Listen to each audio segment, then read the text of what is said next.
Welcome back. Many women today are trying to have it all, but it can often feel impossible with life's constant demands just coming at our way. Yeah, our next guest is a Wharton School professor whose new book, Having It All, uses data to prove that biologically, culturally, and economically, men and women are in fact on uneven playing ground. So fortunately, yeah, I know. But fortunately, she also has evidence-based ideas about how to change that. So please welcome to the show, author Corinne Low. Welcome.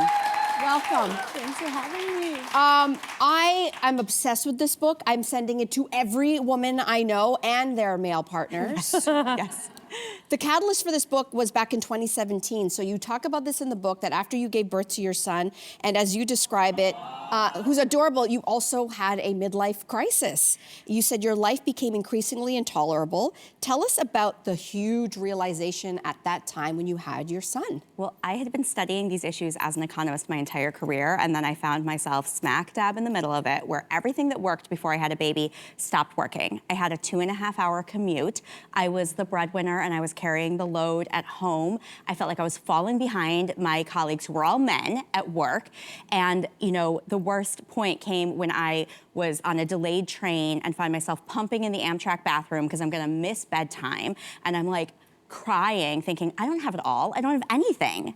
Yes. Oh my God. So it's a dramatic story, but it's so relatable on so many levels. Yeah. I think a lot of people look at relationships today and think, oh, it's so much better than it used to be. We've come so far. Men do so much more. But ultimately, the research shows a different story. Talk about that. Yeah. So things have changed for women. Women are doing a lot more at work, but they haven't changed as much for men as you would think. Men actually do the same amount of housework in hours as they did in the 1970s.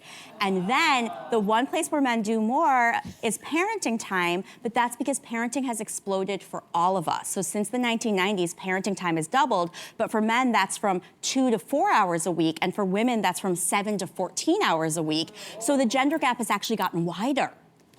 Okay, I mean, listen, I'm exhausted listening to this, but where does women's happiness fit into this? Are we happier? So it's ironic because it's almost like as we've gotten more equality, what we've seen is that women's happiness has been cratering. And I think the reason for that is that we're just getting so squeezed in terms of our time from all directions. And then at work, we're comparing ourselves to our male colleagues and we're like, I know I can do what you do. You know, that's where I was like, I know that I can be as good as you, but we're coming to the table with half a deck of cards because we don't have the same support at home. And then at home, we're comparing ourselves to moms of the past who were not doing intensive parenting, right? My bedtime routine in the 1980s was go to bed, okay? Yes, that's true. It's so true. Let's talk about some ways we can improve things. You suggest, and I love this, that we get more than we give at work. How do we do that? So I want us to reframe, because I think the lean-in girl boss era kind of told us to think about our careers as the purpose of our lives. But when I tell people, close your eyes and picture you have $1 billion, money is no object, what would your life look like? Nobody says, well, I would be working 60 hours a week because it's just so fulfilling, right? People talk about friends and family. So we should think of our jobs, as of our careers as a machine that you put time into and you get money out of, okay? And if you have to put all of your time into that machine and you only get a little bit of money out, your machine is broken and you need to upgrade it. So when we're leaning in and when we're making investments, what you're thinking about is you are upgrading your money machine so you can put less time in and get more money out, because your work should work for you, for your life, rather than you just living to work. Okay.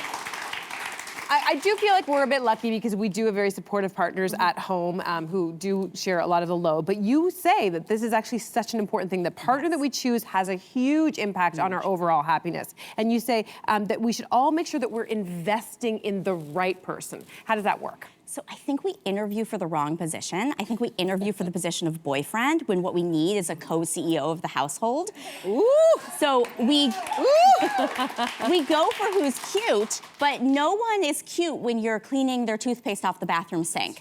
So instead of just asking what kind of movies do you like, we need to be asking who does your laundry, what do you like to cook for dinner? What was the last piece of furniture you ordered? And do you have a good dentist recommendation? Because you're gonna find out the last person who made him a dentist appointment was his mother, and he's waiting for you to be the next one to make him one. Oh, wow, wow. Speed dating just got a whole lot more interesting, didn't it? Okay, so what do you suggest women do if they feel like, and a lot of women do, feel like they are absolutely drowning and they are simply doing too much, especially in their relationship? Yes, you've got to reallocate things, and I think there's a win-win because, most men, they do want to help. They even say they want to do half, but I describe home production, what we do in the household, as like an iceberg. So there's the tip of the iceberg, and they're dividing that. That's what they see. But there's this whole invisible piece of the iceberg beneath the surface. So and so I actually tell couples to track their time to show that, when he goes to work, it's work, work, work, work, work. But when she goes to work, it's work, work, call the pediatrician, text the teenager, confirm pickup, order groceries during the Zoom meeting, right? And then you can start to reallocate it. And I don't mean that we're gonna delegate things to a low-level junior employee, okay? You're gonna say, honey, you're getting a promotion. You're moving into senior management, okay? Can I jump in quickly? Yeah. First of all, men would love that. Yes. That's number one. Number two, quickly, this is a sidebar. Barack Obama and Michelle Obama just talked about this, that he followed her for an entire day, writing down everything that she did in a day. I love it. And he said he was stunned by how much stuff she did that he had no idea no she idea. did. Anyway. Wow. And you can't Anyway. divide it if it's invisible. Yeah. Okay, Anyway. let's talk about some other changes that people can do to start to implement now to increase our overall happiness. We've got to claw back our time and prioritize what matters. So one of those strategies is outsourcing. And before you yell at me, I want everyone to note that everybody watching takes their car to the mechanic to get the oil changed, but yet we think that getting help with groceries or laundry or cooking is an unaffordable luxury because we're used to devaluing women's time and placing value on men's time. But also, it's gonna mean just letting go of some things, and that's so relevant when we get into the holidays that women spend so much time and energy making magic for everyone, but the truth is your kids would rather have you be calm and present because you put your own oxygen mask first, then be at every event and have everything be hand-decorated birthday cupcakes and, have all that razzle-dazzle. So we've got to let some stuff go. Cancel the elf on the shelf is what you're hearing. What Yes! Okay, right? That's on women too. Yes. Anyway, that's on women. Okay, lastly, and you just kind of hinted at this, a lot of people might be listening to this saying, this is a privileged woman's conversation.